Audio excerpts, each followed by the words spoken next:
Hello and welcome everyone to episode 76 of One Piece at a Time, the One Piece read-through podcast where we read and discuss 5 chapters of the One Piece manga each and every week.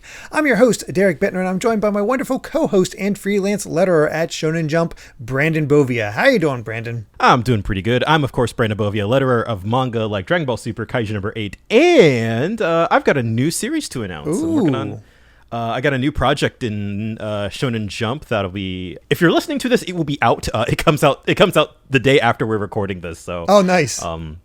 Yeah, it'll be way along after. But it's called Blue Strawberry, and it's kind of like a dark, kind of almost like post-apocalypse shonen action series about people kind of growing plants out of their limbs. Okay, interesting. So, or not out of their limbs, just like out of their. Just like there's like a plant infection or something like that. My editor described it as a bit of Tokyo Ghoul, and there's a little bit of Hell's Paradise, and my friends were kind of making Last of Us jokes with it. Yeah, like, yeah, it's kind of there's a bit of everything in that. But I thought the first chapter, it was super sick, so give that a read. You should have at least the first chapter available to read, and it'll be a big boy. It's 80 pages. So. Oh wow, that is a big boy. I mean, yeah. The nice thing about the Shonen Jump app, even if you're not a subscriber, it's all the 5 most recent chapters are available for free at all times. The first 3 and the last 3. First 3 and the last 3. Okay, so yeah, if you just keep up with it, you can read the entire thing for free.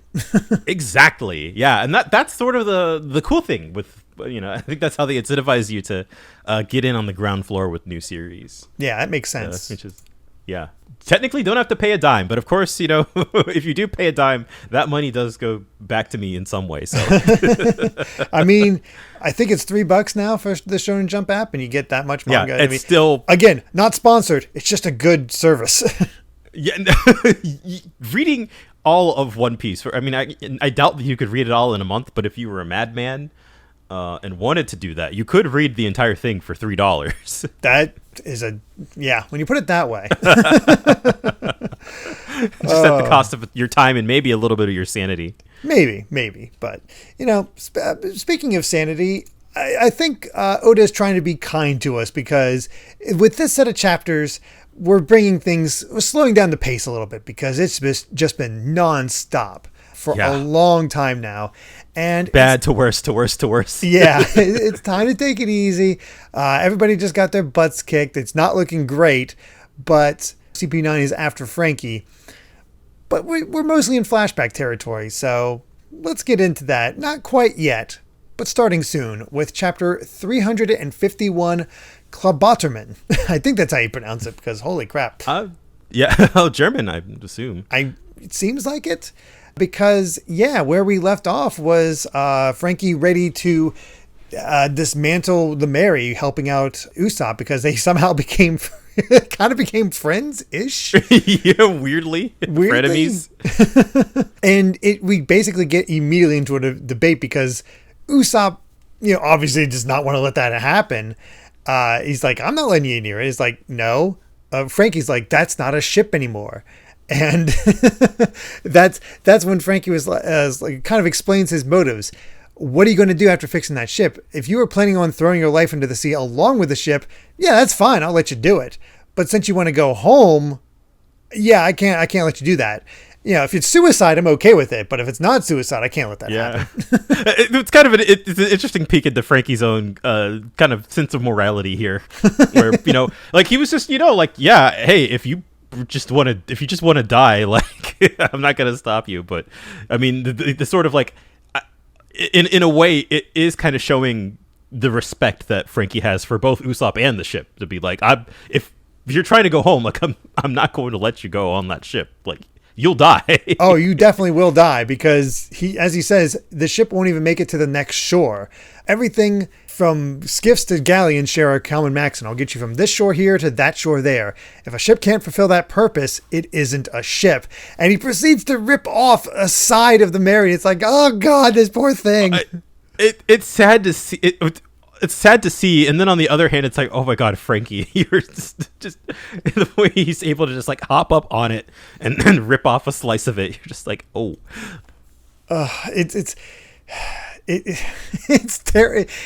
like you get where he's coming from, but it's like very harsh to see. Yeah, exactly. But I think that's what Usopp kind of needs to hear at this point. Yeah, he tries to stop Franky and shoots his stuff at him. It's like, we know Usopp has no chance against Franky. Right.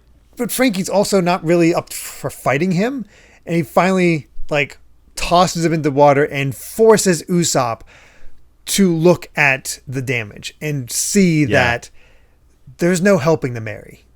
Yeah, and that panel too of him looking at it, the Mary from underwater, it's like a whole page. It's heartbreaking. Just like the whole realization, just he's seeing it for himself. He's like, oh yeah, crying underwater as well. It's just like, oh. Yeah, that too. And he steps out, and the first thing he does is start trying to repair that section that got torn off. Like he's still refusing, and you can just see sort of the eyes of a madman almost with him when he's and that's.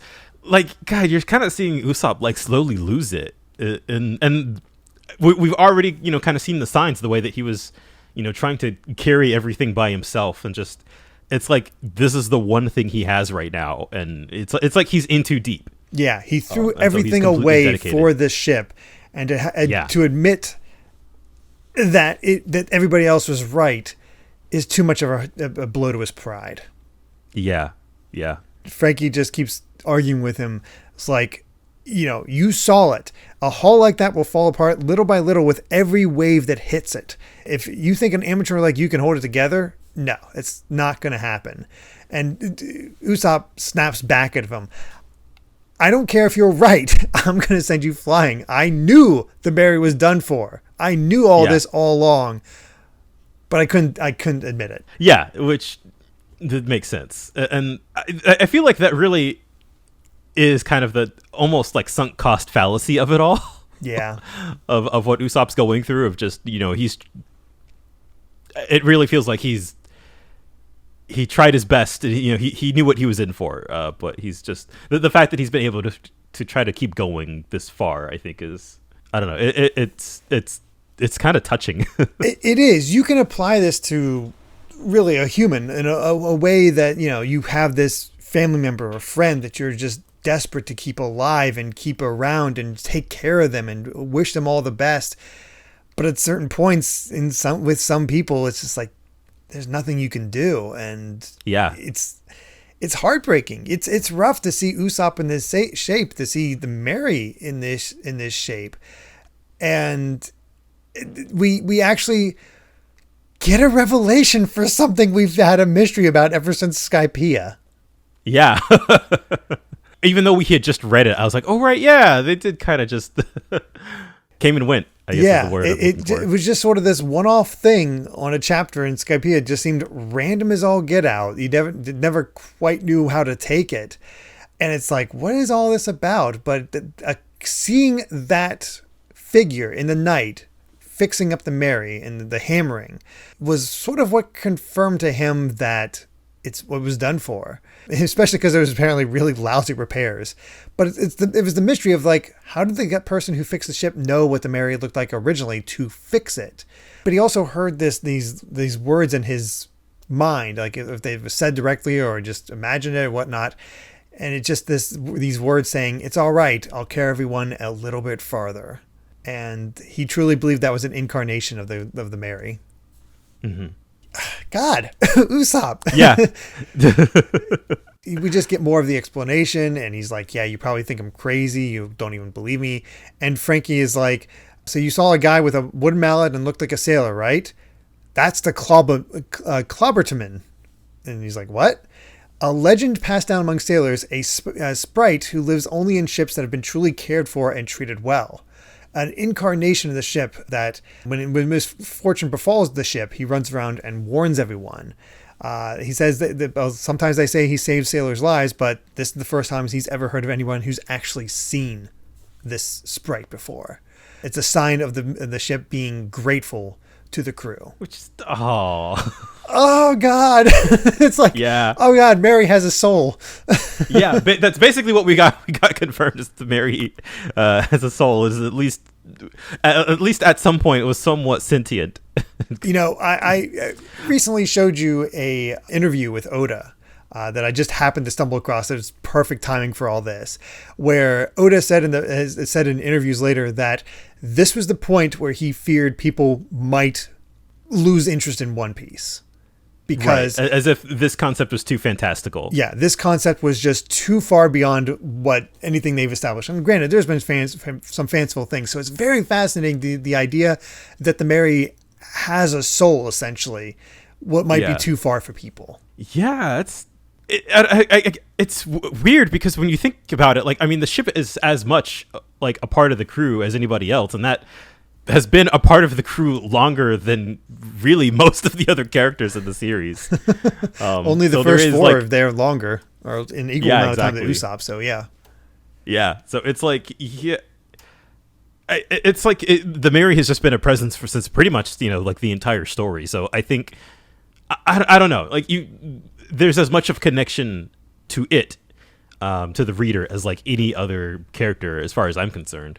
I think that's the effectiveness of what Oda's accomplished here. Like, he didn't think people would go with it. And I can tell you, just even rereading it right now, it still hits. You feel for the Mary. Yeah. We've been talking about this entire time, all the ways it's taken damage over the course of this series so far. And it's I understand being worried, but I totally understand why the fan base was like, no, we're down for this. Yeah. And I guess it's like, not only the Mary specifically, but also like Usopp in particular caring for it. It really does feel like such a long play, honestly. Like one of the longer gambits that we've seen from Oda so far, of kind of building this up over time, building up the damage that it takes, and kind of building up that Usopp is the one who is taking the most care of it. Yeah, and the fact that it also built up Usopp. In the meantime, Usopp still being a coward, but still trying to man up. But this is the thing that pushes him to actively try to fight people and not show himself being afraid. We've seen him very rarely be his cowardly self during Water 7 so far. Yeah, that's I hadn't thought about that, but that is kind of true. Like, he's kind of become much more assertive, and that really does just like show the connection that he and the Mary share. And Franky just sort of takes it all in and is just like, well, you knew the ship was at the limit and you still split from your crewmates. And Usopp's just like, I can't be rational about something like that. And I love the two girls just like, guys are so stubborn and stupid while crying. Yeah. I did also want to point out, before I move on to the next chapter, that it is like, I mean, because basically, like, the KLABAUTERMANN only really comes out like, like, hey, like, we don't have that much time left on the ship, so I'm gonna do the best I can, to get you to the next island. But like, they basically, like, most of that damage was like Alabasta and Jaya. Yeah, pretty much. It was like, that was oh my goodness, like the fact that all of that damage accrued in a relatively short amount of time. Yeah, it was really rough for sure. Yeah, I mean, it's like I felt like it was fine for the most part in the East Blue, and it was like the second they got to the Grand Line, the poor thing just started falling apart. Yeah, as soon as Luffy ripped off the mast. Yeah. And they knocked off the headpiece when meeting Laboon. Like, it's like, oh god. Yeah. But things are about to not go well because CP9 has arrived. Yep. Oh, goody. Yep. But yes, time for chapter 352, Tom's Workers, where it's been a while, but we've gotten a 2-page spread where it's chicken racing, I guess. Yeah. Luffy's got a spear for some reason. Yeah, honestly, he's looking a little like Wiper, a little bit with the spear and the shirtlessness. Is certainly something. Sanji's got a pitchfork. It's an odd one. Yeah, it's fun though. Of course, we get into the chapter and they're like, visitors. It's like, well, nobody knows what we're here except for the rest of the Franky's crew. But why would they go to the way to come from the ocean side instead of the upper entrance? And they're like, maybe they brought the Straw Hats. It's like, oh right, we were going to use them as bait. And and Usopp's like, they're not going to come. They're not my crewmates anymore. And they're so like, huh. So who is this? As the girls are like, all right, we're going to answer. We'll figure out what's going on here. And I like this little debate. Yeah. Franky's just like, hey, go back to your crew. It's like, too late. We haven't resolved the issue with the ship. So what's the resolve? You know the ship won't sail. It makes things simpler.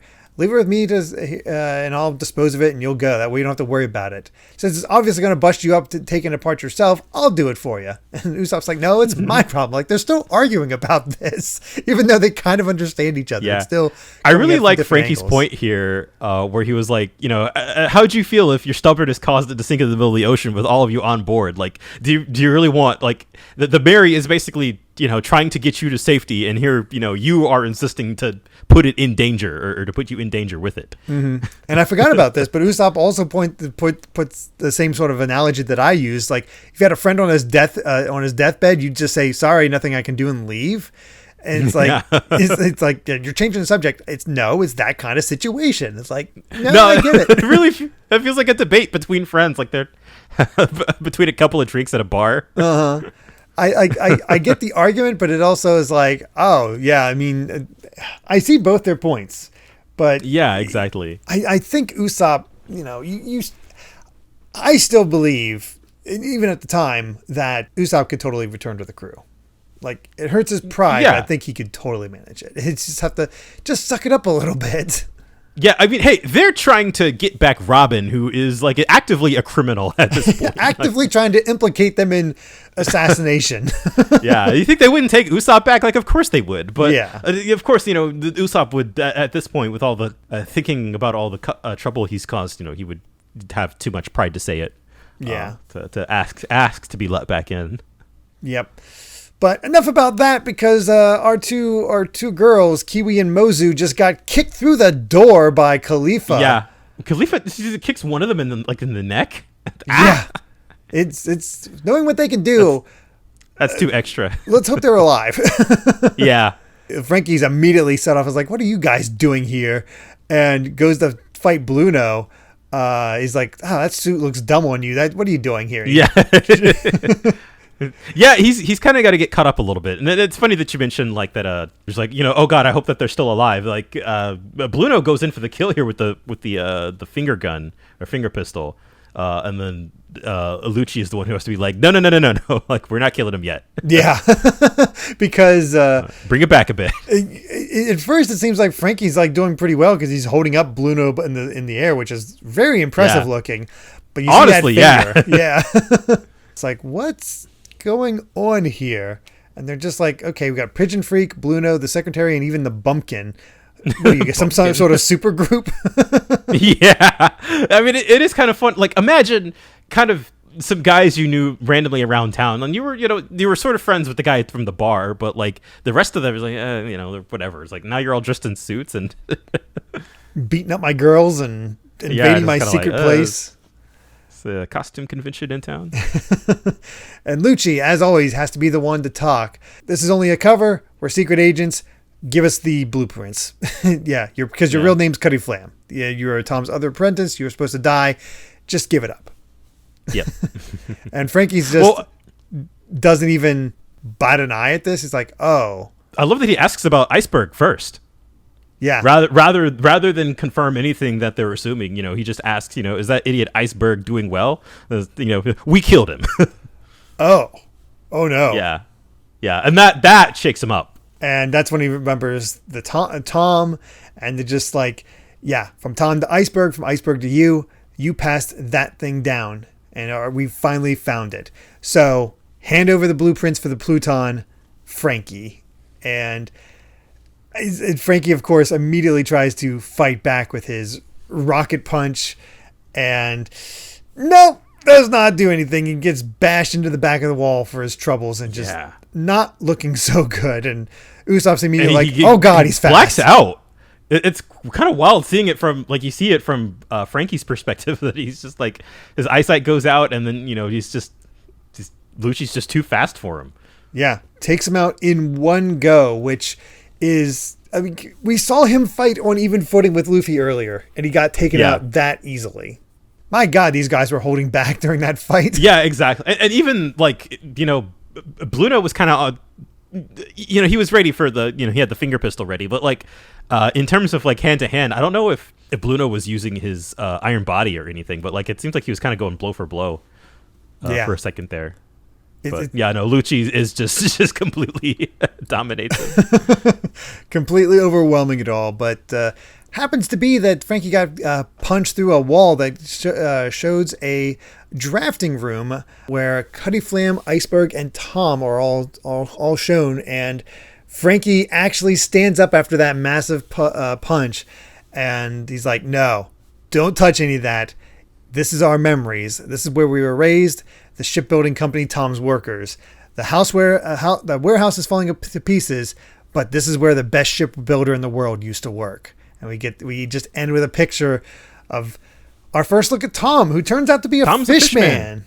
Yeah. And we get to see Kokoro. Kokoro and Yokozuna from Yokozuna. Right at the start. I don't think I'm going to point this out just for the people who know. But just look at the tattoos on Tom. That's all I'll say. Oh, okay. They have a very similar shape to some other fishmen we might have seen earlier. Oh boy, that is subtle. I didn't even pick up on that the first time, but now you pointed out. I didn't pick up on that until right now. Wow. Yeah. Oh. But perhaps unsurprisingly, it's time for our flashback. That definitely, it's like time to learn what this is all about. So let's get into chapter 353, The Legendary Shipwright. Well, we're not into the flashback exactly yet, because we still got the storm building up on around the city. I like how the sound effects have been getting bigger with the storm. Oh man, I don't know why, but I get this like chill in like down my back when I see those scenes. I can just imagine the wind howling and the waves crashing. It's like, jeez. Yeah. And you could kind of, I think the even kind of the vroom sound effect is like thunder coming in. Mm-hmm. Like, so it really is fantastic like atmosphere. Throughout this entire sequence, I feel like it's almost like storytelling 101 at this point, of just like, using the weather in a way to like accentuate the emotion, but the way that it is kind of, the weather is intensifying as the situation gets worse in Water 7. It's just really cool storytelling. Yeah, it's more subtle than most, where it's just like bad thing happens immediately, the weather changes. This has been a slow right build. Yeah, you would think, like a beloved character just died, and so you could probably think of like 10 different anime off the top of your head where like it starts raining. Oh, easily. But yeah. I definitely appreciate the slow build up in this case, and that it is so like kind of plot relevant too. It's not just the weather's getting worse. It's like directly tied into the story of Water 7. Yeah. And they're still trying to figure out like where the blueprints are, and they start threatening this special memories for him. Lucci begins kicking down desks, and when Franky tries to stop him, we get that thorn whip from Caulifla, and that just looks painful. But when Luffy breaks drafting tables, it's okay, but when Lucci does it, he's a jerk. Different context. Yeah. And that's when we learn that, God, again, they seem that they just toss out the fact that they're secret agents all the time, but they can back it up, because it's like, we don't really need an answer because we have a trump card. It's been 8 years, and you've committed a crime, just like Tom did. And that's when we start getting more of the flashbacks. It's like, no, Tom wasn't a criminal, and don't talk like you would understand. And seeing even just the bits of flashback we get from the rest of these chapters, seeing these bits now is just makes it hit all the harder. Yeah. I mean, by the time I had read the flashback, I had already forgotten that Lucci was like, you committed a crime. Yeah. This is the road you're starting down, and getting these flashbacks is like, don't interfere, Franky. It's just like, how well do you people even know Water 7?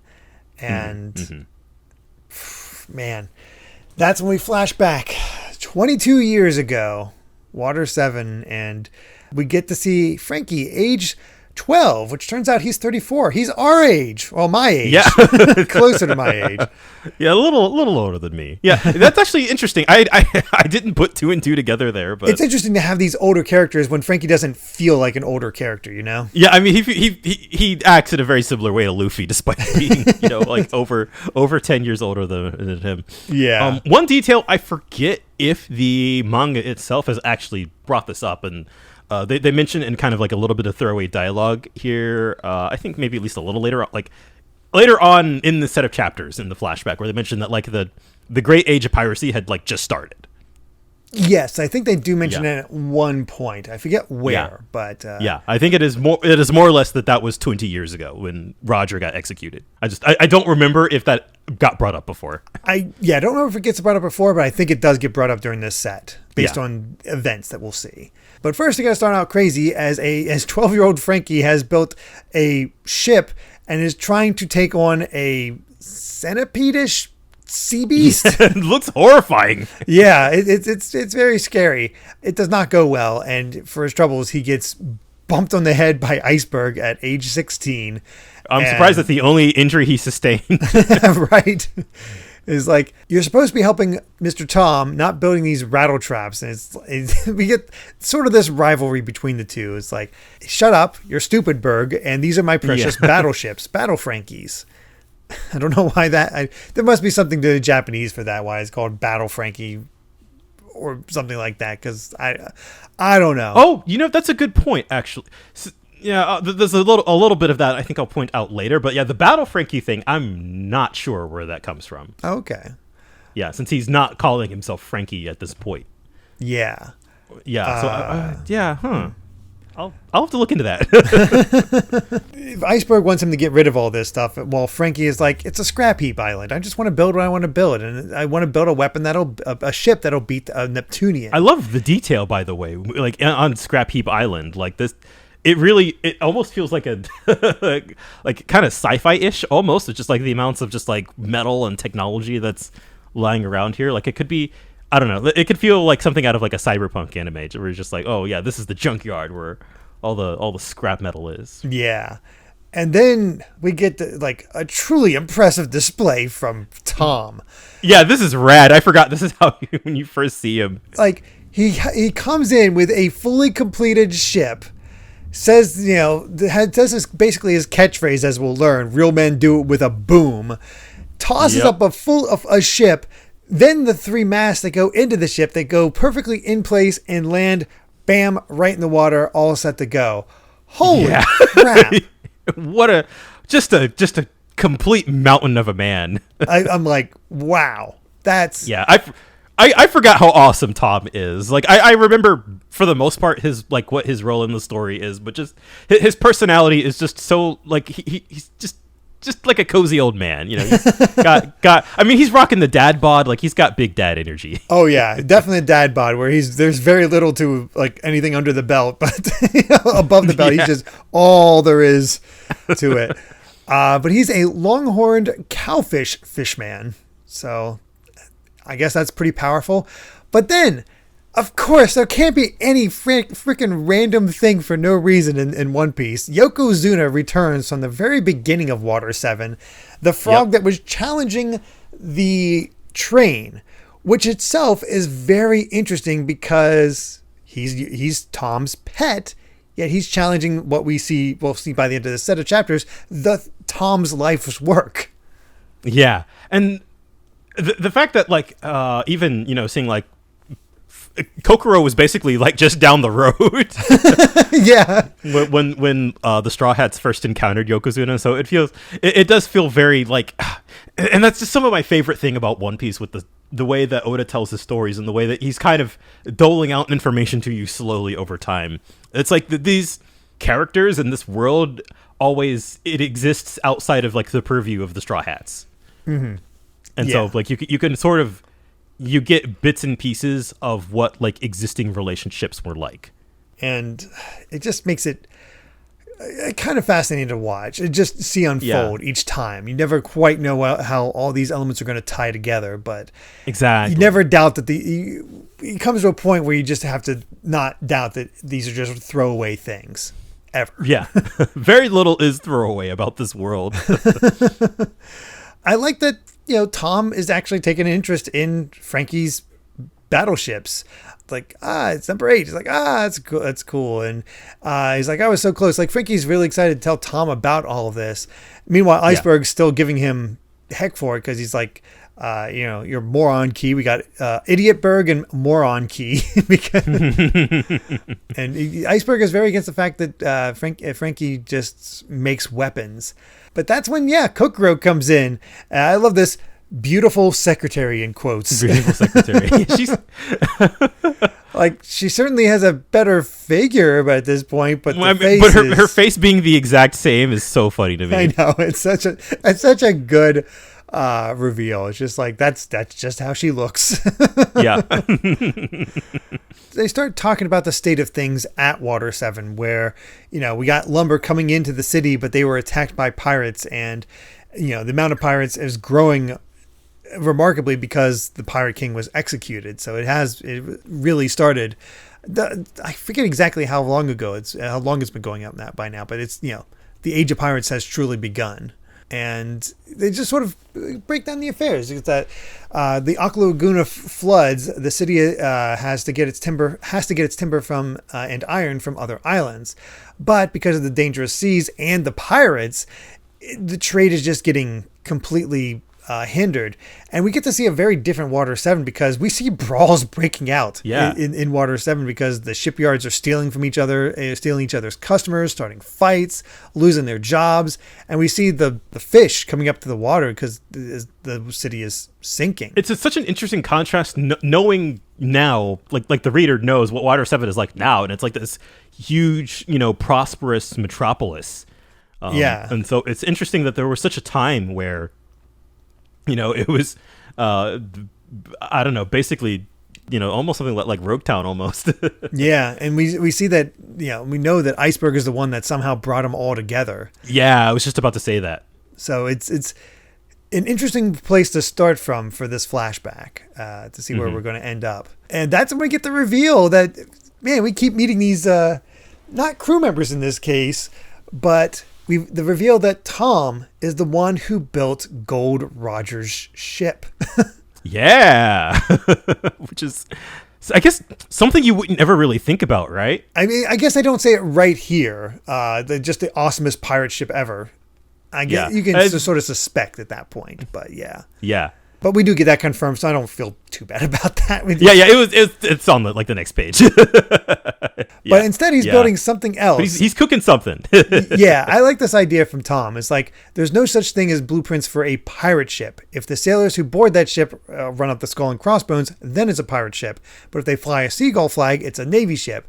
So build whatever you want, but just remember, they do it with pride, that boom, over the ships they've built. And we see that late into the night, he's building this island's last hope because he wants to allow it to get a new lease on life. That's so interesting. It's a good viewpoint. We'll get into this probably a little bit later, but and we'll see bits and pieces of it. But it's interesting to me, the kind of relationship and sort of like the worldview that Tom has with both the Navy and pirates. Like he's kind of, he's just a shipbuilder, so he doesn't care. And I think the way that he views both pirates and the Navy, and like sort of the way that he conducts himself around them, is just it feels very almost lackadaisical, or he's just kind of like, yeah, whatever. Yeah, I just want to build the things I want to build, and it's a pride thing. It's like, I want to do the best I can, doesn't matter what they want to use it for. But then we get the arrival of a judicial ship, which is basically a floating courthouse, here for Tom because, he might see it that way. They don't, because he was the one who built the Oro Jackson, the name of Gold Roger's ship. What a name. Yeah. That makes you an accomplice. So you're going to be conveyed to Ines Lobby and executed. It's like, oh, well. I do want to point out the interesting thing that, I guess, when you think about the way that the story and the way that the characters talk about Gold Roger, makes it feel like some kind of like legendary thing that happened in the past. But the fact that it was just like 20 years ago, I think that makes it just the right amount of time where it was a while ago, but a lot of folks from that era and even from before are like still alive. So we are now getting kind of a glimpse into like, here's a character who was like, yeah, he just built a ship. Like, yeah, it's like, it's no big deal. It feels legendary in that way. And I guess I can compare it to the new trilogy of Star Wars, specifically episode 7, where it's like, to them it's these legends, and it feels long ago, but it's only 20 years or so for these new characters. Right, yeah. So it's same sort of idea. Yeah, where it feels like the legacy of what happened it's still a little fresh, right? Yeah. Like to anybody born after, like, to somebody like Luffy's like 18? Yeah. 17 at this point? 17 or 18, I forget which. Yeah, so like that all happened before he was born. So yeah, as far as Luffy's concerned, it might as well be ancient history. Yeah. But I think what I'm getting at is that, like, you can still feel the effects in the story. It doesn't feel like, oh, this was so long ago that it's not relevant to anything. Mm-hmm. So yeah, there you go. Yeah, there you are. We do have an SBS, and of course, they talked about, like, oh yeah, Nami is talking about Nami got curvier. So what's her new measurements, and also what's Robin's measurements? And of course, got to send out Sanji in order to get all of that. But okay. Well, I do two things I do want to point out is, even though it's kind of a dumb joke, but like Sanji gets all this information from his scope. So just from eyesight, basically, he's able to come up with these numbers. But also, Robin's 6'2". Good lord. Is it? Oh my gosh, it is 6'2". I thought that it might be like in. Yeah, no, it has to be 6'2". She is super tall. Taller than me. A tall queen. Yeah. And then, of course, Nami whacks Sanji for, you don't have to publish everything. Of course not. Well, let's get to chapter 354, Sea Train. And yeah, Tom's going to get executed for building Gold Roger's ship. And even the judge is like, normally a shipwright can sell his ship to whoever he pleases without the sale being a crime. But the Pirate King's an exception. So isn't that that's nonsense? Yeah, no, that's some crap. That's some crap. Yeah, I was like, what? Normally it's okay, but because he was the Pirate King, you don't get a pass. That is... Yeah. And it's like, wow. Yeah, you need to die. Like, I didn't know. Like, yeah, right? We don't know the circumstance of that. He's just, some dude came to me wanting a ship, and I said, okay. Yeah, I didn't know what exactly. he was going to become. Yeah, that's the thing. Like, I was trying to figure out a way to word this without revealing too much. Okay, I think I got, like, obviously, like, Gold Roger became the king of the pirates because he circumvented the Grand Line. Like, and so the ship was already built. Yeah. So it's not like I built a ship for somebody who is currently the king of the pirates. It's like you're getting this is a statute of limitations, like something. I don't know, but Tom says in response to that is, even though the fact that they're like, okay, kill him. He's like, yeah. No, I'm designing a steam engine paddle ship that will run across the ocean on rails. And they're like, what are you saying? This island is dying, and the lack of trade is to blame because, and plus the locals are living in fear of the island sinking. This sea train route will open trade and lift spirits and save Water 7. And this actually gets the judge's attention. He's like, wait a second, a sea train? Yes, it'll run on ocean rails and will carry passengers, freights, and boats and won't be dependent on the weather, so anybody can cross the sea freely. And everybody else is like, what are you talking about? This is impossible. What about Neptunians and the Aqua Laguna tides?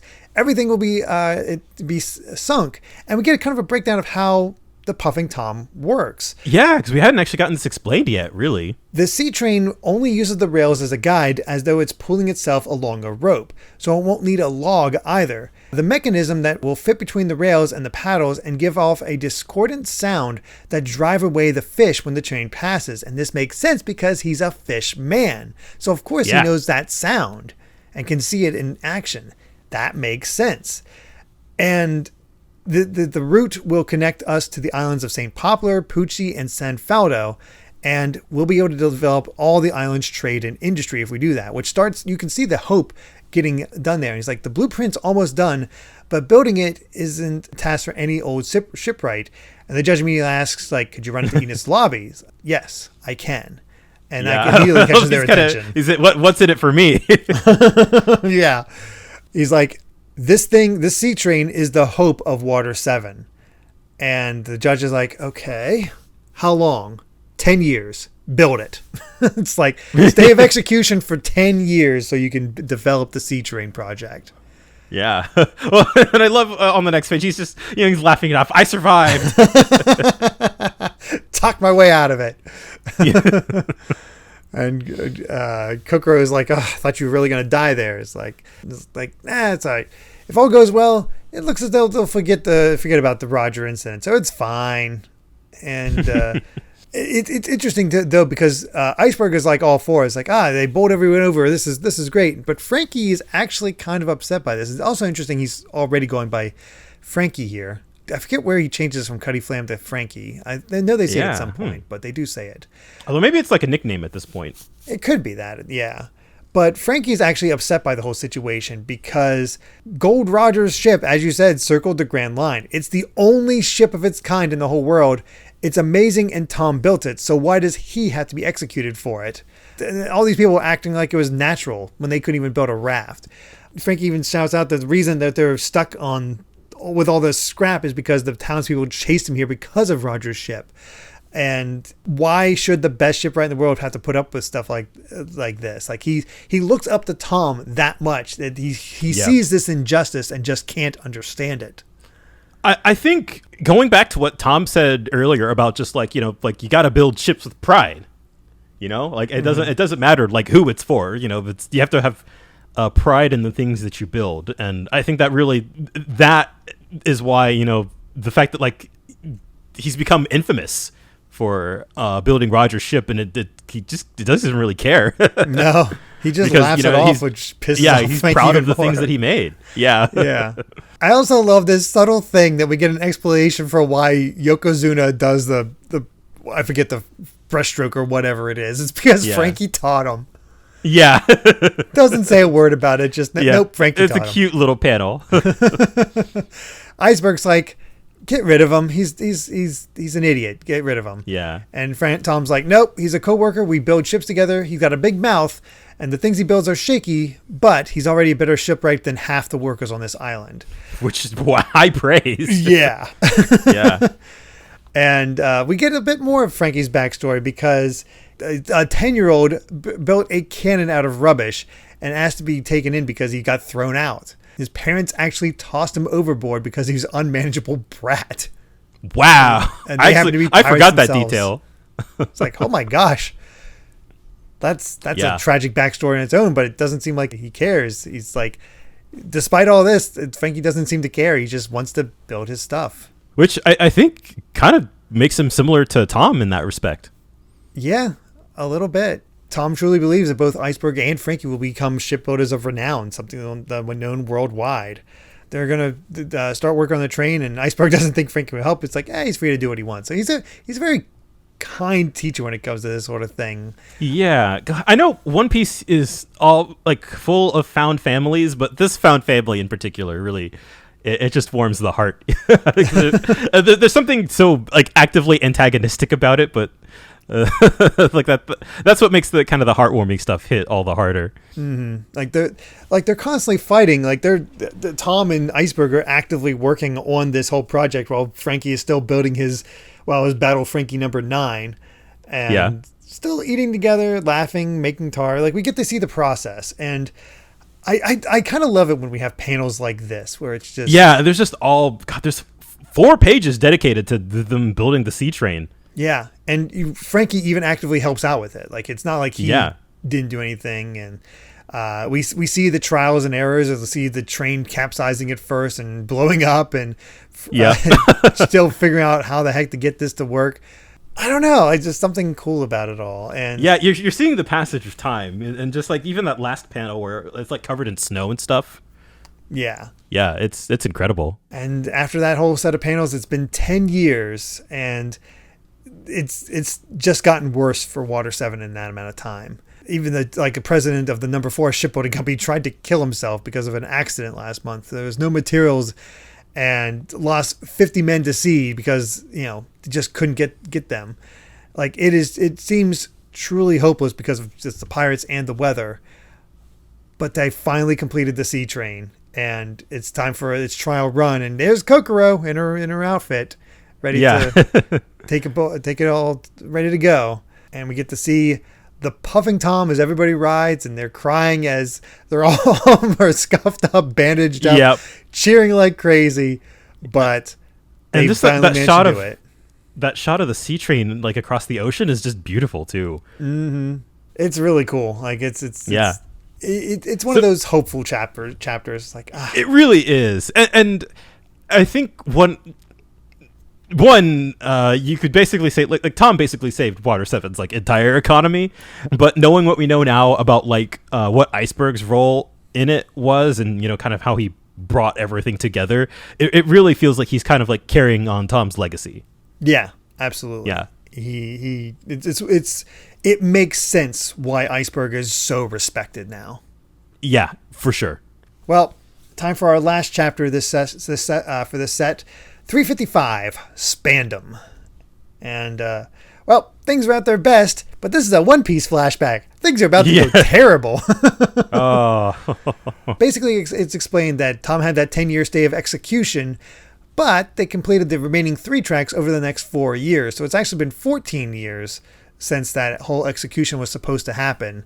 And the trade is starting to happen more and more, but there's still some quibbles here and there as we're trying. The bargaining is not really the best, but they're trying to. It definitely feels like things are improving. Yep. And then Tom's like, humans are resilient. It won't come right away, but eventually we'll all be set to go and all good. And then it's time for the government to show up. Yep. I forgot how funny this intro was. it's like I'd like to have a talk with you, and then this Spandam from Cypher Pole 5 chief officer gets shot by Franky's battle Franky. Yep. Oh God. It's like, don't know who that was, but my victory salute hit him. Because we even get Franky's whole thing now. He's like, super. Like, this is him around the same age as, like, Luffy and them, just about. But still older. I guess closer to, getting a little closer to Robin's age. But he's actually able to use the Battle Franky 35 to bag a Neptunian, and it's huge. Like, yeah, he's like, he got one. Wow. yeah. I didn't notice how big it was. I don't think I properly took that in while I was reading these chapters. But it's got to be 100 meters long. Like it is. It comes across as silly, but it actually is like impressive how good his weapons are, which explains the cyborgness later of like why he's so powerful. But we'll get. We're not going to get to that here, but we'll definitely get to that. Yeah, and I like Iceberg kind of takes a second to break it down for him here, where he's like, hey, you just killed a Neptunian, like that is a lot of firepower, and so like if you're just gonna like let all these sit here, like that's dangerous. Yeah, we can see Iceberg's anti-weapon stance right from the get-go. And, we get Franky's whole idea, which is kind of similar to Tom's, is like, I just want to build these things. It's not my fault, whatever they get used for. I'm not using them to attack people. It's fine. And that's just like, no, you're making weapons that can hurt people. This shouldn't happen in the first place. Yeah, the way that he's talking about like it's your responsibility. Like you built it. You're bringing these into existence, so you have a responsibility for them, and that feels oddly like the ancient weapon. Yeah, it makes sense why Iceberg is like that. Yeah, exactly. When Tom sees them, it's like, oh, you're from the government. Is this about the trial? And Spandam's like, I don't know anything about a trial. But I love this bit where Spandam is just completely like, wait, what? For being an intelligence officer, he doesn't seem on the ball that much. Yeah. I don't know. I love this like intimidating but very goofy looking troop of like goons and suits he's got with him too. Mm-hmm. And even Spandam trying to intimidate Tom, where he's like has to stand on a table in order to grab him by the shirt. Oh, I just noticed that. Oh, that's so funny. Yeah, it's how do you interrogate like this like the massive unit of a man like Tom? and Spandam just has like feels like he knows all this stuff, but he doesn't. He's like, I'll tear this place apart to find it. Oh, do you have a warrant? I don't need a warrant because I know about your past. You're a criminal conspirator. You'll let us search or we'll turn you into the government. Oh, the government already knows. What? Why are they let you working as a shipwright? Yeah, I love that he's like, you should have been arrested. He's like, you investigate it later. That's your fault for not being on the ball. And And Spandam's at a bar, and the barkeeper's like, "Oh yeah, Tom's fulfilled his promise to the judicial ship, and they'll probably pardon his crime at the trial in 3 days. He's a great man." And Spandam's just like, he was mixed up with Roger, and they're still letting him like go. What the heck? I don't know if this is a flashback or if for Spandam, or it just happened at around the same time, or I don't know, but. I think it's a flashback for Spandam because he's reflecting on basically getting the okay from the 5 elders to investigate. Yeah, essentially. We should have this blueprint for ourselves. That way that doesn't fall into the hands of the pirates. That's his basic thing. Also, again, I have to point this out. I'm sorry. If you're caught up with the manga, the scene's very funny. Oh, really? Oh, God. Yeah. I don't even know why, but these... Yeah. We'll get there. I don't know what's up with these 5 elders beyond them just being in control. I like how they're not fully convinced. It's like, he does have a point, but all right, if you can get him, well, then we'll talk about how to use them. We're putting you in charge, and just like, let's see what you can do. As much as the aggressiveness to which the government is going after these blueprints, and you'll be like, they probably shouldn't have it, but it makes sense that they would be like, we shouldn't let the pirates have this either, right? Yeah. Spandam's just constantly being shown to be a bit of a fool because he knocks paint on his head and just doesn't seem to be in great shape. But it's also around this time that Tom calls them in and shows them the plans for the Pluton. And they're both just amazed. Like, why would it... I love that Iceberg's like, why would anyone build this? And Franky's like, can humans actually build this? Right, like, we should build it. No. Yeah. Franky's all about that. And, he's like, no, we cannot let this come into the world. And Tom's like, yeah, you're right. The world would be destroyed. So it's up to you two. We still don't know what Pluton is. So the fact that, like, just even kind of from the outset, like, just one look at this thing and, Tom's like, yeah, the world would be destroyed. Like, what is this thing? Right. It's hard to say, but even more intriguing, we get the wanted poster for Robin. Yeah. That just sort of, like, that's how the scene ends. And it's just like, oh, like, so that's probably how Iceberg, has it. But, like, what does Tom do with it? Or, I guess, like, that's the thing. Like, we're getting so many suppose. answers, but so many more questions. Mm-hmm. Oh God. And 3 days pass, and it's time for the day of the judgment. And Franky's forced to put on pants.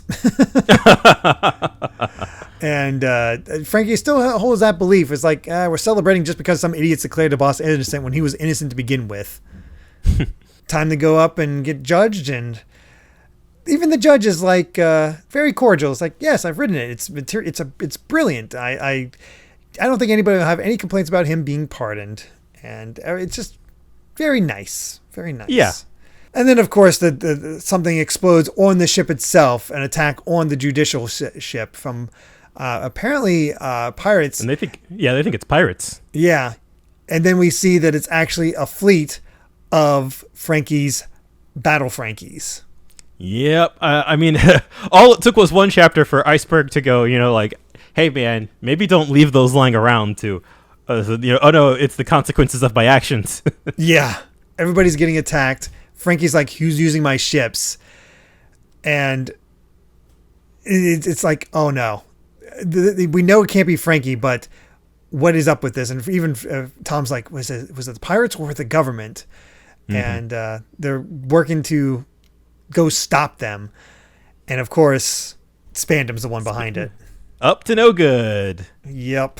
I do really like, well, obviously this is horrible. I like this. Yeah.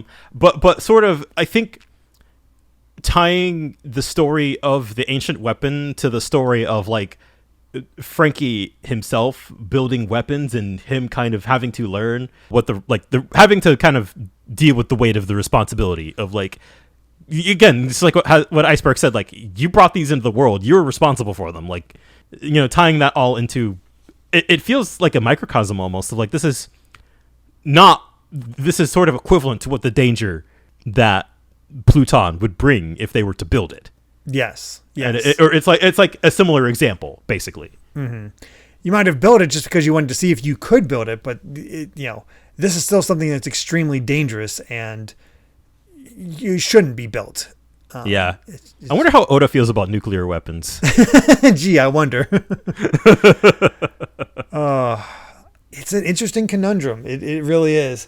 And I think, I thought this honestly would be one of our shorter ones, but no, this ended up being long because there's something meaty about that whole thought process. It's a great flashback, and we're not even done with it. I don't remember how long it goes for. It feels like we might wrap up next week. I'm genuinely unsure. I think we will wrap up next week. It doesn't feel like, from my memories, that there's that much left to cover. Yeah. But yeah, it's not looking so good. We know these flashbacks work. They're never happy endings. Yeah, if you're a One Piece character and you have like a beloved childhood hero in your flashback, I'm sorry. Yeah, good friend. My condolences. Or anything like that. Yeah, good luck. Try to not look up to people as a kid.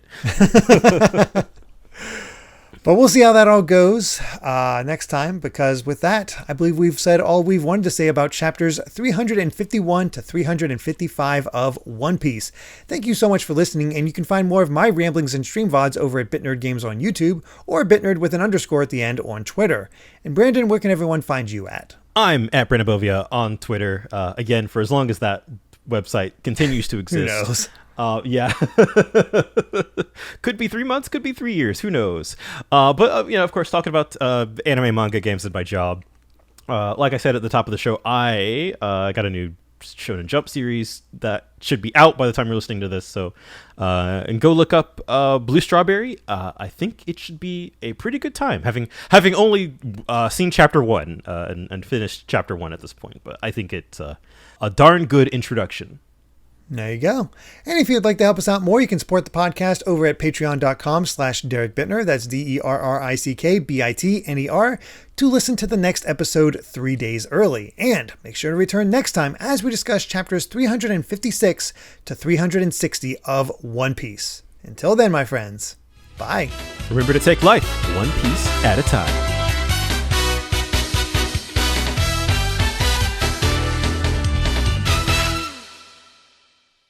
This once great island has lost its gusto. Our trade is not what it used to be. People have lost hope. Water 7 is slowly sinking away. Every day, our hard-working citizens are filled with worry. I can lift their spirits. I will! By building our good people a sea train.